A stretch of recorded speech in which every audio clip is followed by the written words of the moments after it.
가가 그를 담당했고 당시 이름을 날린 무사였던 백동수는 무의 실기를 담당했다.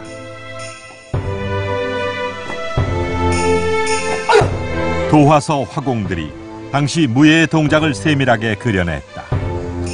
최근 문반과 무반 그리고 예술까지 정조시대 문화적 역량이 결합된 역작이었다.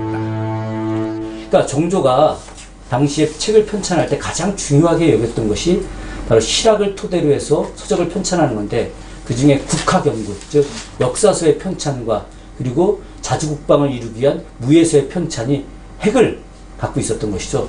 그 중에서 가장 대표적인 것이 무예도보통지였고, 이 무예도보통지는 바로 정조시대 문무 발전에 있어서의 상징적인 그런 책이라고 할 수 있습니다.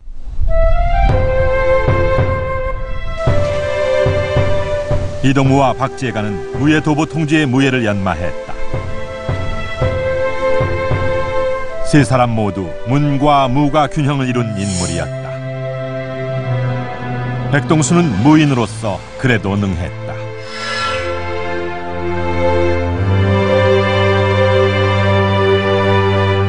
이동무와 이제 박재가의 경우에는 이제 4대 문인으로서 평가를 하고 있지만, 그 사람들이 결코 무에 대해서 소홀히 했다고 얘기할 수도 없고, 백동수도 전혀 뭐 글을 못 읽는 뭐 이런 사람이 아니라 상당한 지식이 있는 지식인으로서, 그러나 무인으로서 훨씬 더 뛰어난 사람이라고 평가할 수 있을 것 같습니다. 책은 한글 언해본으로도 만들어져 보급됐다. 무예를 그림과 한글로 쉽게 설명했다. 백성들이 쉽게 무예를 배울 수 있게 하려는 의도다.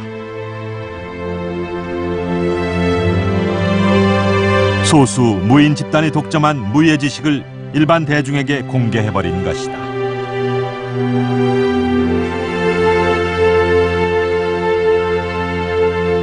저는 정조의 가장 위대함이 바로 이것이라고 생각을 합니다. 언해본을 통해서 일반 백성들이 이해할 수 있게 하는 것들이죠. 글을 모르는 장려용 군사들 뿐만이 아니라 일반 백성들도 그 무예를 익히게 하고, 그것들을 통해서 또한 묵과에 급제를 하게 하는 것들이죠. 무예 도보통지를 보고 2,500명이 무과 초시에 합격한 적도 있었다. 한 권의 무예서가 정조의 강력한 군사적 기반이 되었다.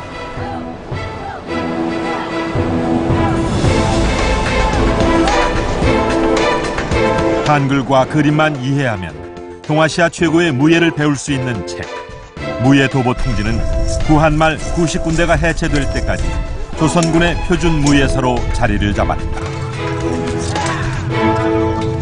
일본에는 이런 종합 무예서가 없고, 중국에는 기요신서와 무비지라고 하는 그런 종합 무예서는 있습니다.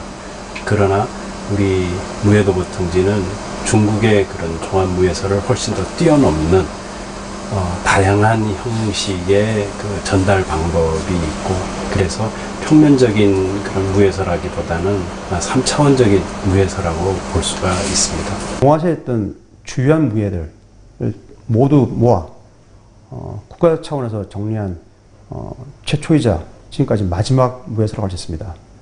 이는 당시 조선의 문화적 수준을 보여주는 아주 중요한 자료를 할 수 있겠습니다. 서울 남산의 유서 깊은 활터 석호정에는 흥미로운 기록이 있다. 석호정 중수기라고.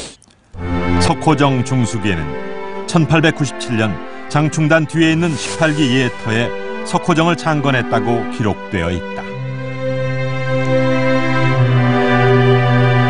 장충단 공원 인근이 18기 예터 자리다.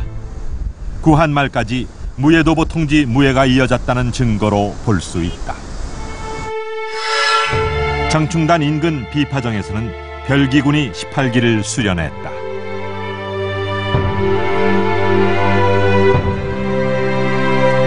그 중수기에 나오는 장춘단 후록이라고 하는 곳은 장춘단 뒤에 언덕이라는 곳은 이쪽에 저쪽에서 봤을 때 뒤에 언덕은 지금 동국대학교 쪽으로 약간 야트막한 이 언덕을 얘기를 하는 겁니다. 그러니까 여기가 바로 18기지 구지라고 이제 할 수가 있고 바로 이 넓은 터에서 훈련을 했다고 볼 수가 있는 거죠. 조선 왕조 마지막 순간까지 조선군이 익혀야 했던 무예서. 그것이 무예도보 통지였다.